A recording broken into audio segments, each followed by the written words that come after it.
Ate Doktora. Magandang araw po sa inyo. Ngayong kaarawan nyo, naway biyayaan kayo ng Panginoong Diyos ng maraming pangkaarawan at masayang buhay. Maituturing ko pong malaking biyaya sa buhay namin ni Edong na makilala kayo at ang inyong pamilya. Saliwa pa sa aking alaala, ang una nating pagkikita sa isang Marian pilgrimage na pinangungunahan ni Father Chicks Rosalinda na siyang parish priest noong panahong yon. Kasama ng ilang BF homeowners, naging masaya ang ating paglalakbay sa mga karating bansa. Dahil dito, nagkaroon kami ng maraming kaibigan dito sa BF Homes.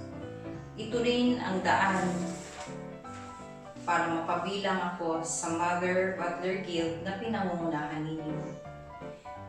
Thank you for the opportunity to work with you in serving the Lord through the Mother Butler Guild or MBG, kung saan sama-sama tayong masayang naglalaan ng oras para sa Panginoon.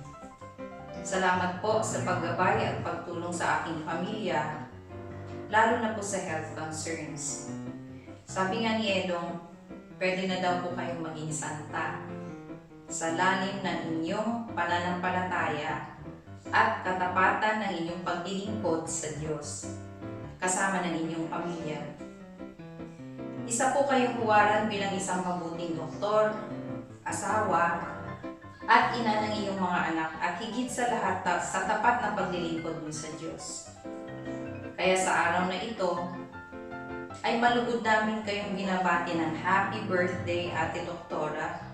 Dalangin namin ang para sa iyo ay malakas na pangangatawan at magandang kalusugan. We love you, Doktora.